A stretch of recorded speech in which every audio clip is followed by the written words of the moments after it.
Dati akong OFW, nag-work ako doon bilang electrical supervisor. And na-introduce sa akin ng Primera Global 3 years ago ng aking kaibigan.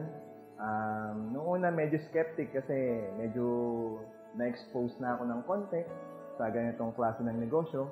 Kaya lang I was amazed na-intriga ako kay Sir Joey Concepcion kasi ang ganda ng pagkakapaliwanag niya sa akin ng advocacy ng company.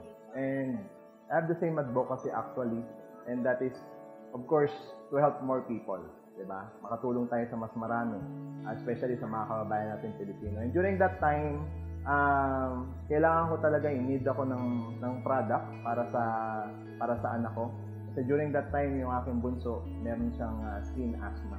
At ito ho yung nakatulong sa kanya ng malaki. Hindi ako nahirapan na pag-ano sa kanya yung produkto kasi juice form yung product ng Primera. So masarap yung lasa, na-enjoy niya.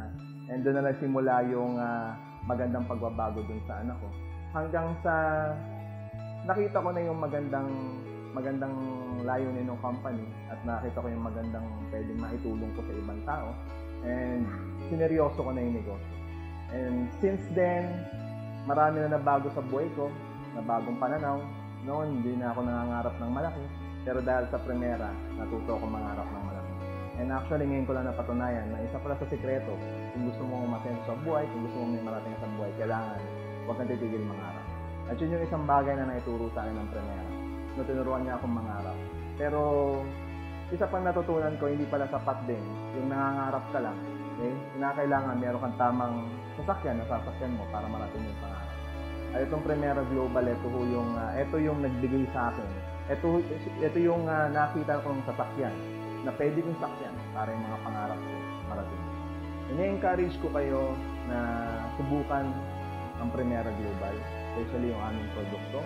And dun sa mga tao na nangangarap pa at gusto pang merong marating sa buhay, ito yung i-encourage ko kayo na subukan itong opportunity na ito. Kasi kung nagawa namin, sigurado ako kayang-kaya niyo. Diba? And marami pa tayo sana makasama namin kayo doon sa magandang advocacy na makapagbigay pa tayo ng opportunity sa maraming Pilipino. Okay? Naging OFW ako, and ang reason why kaya ako nag-ibang bansa, sinakripisyo ko yung pamilya, is dahil gusto kong umangat yung buhay ko. Tama? And akala ko nandun na. Okay?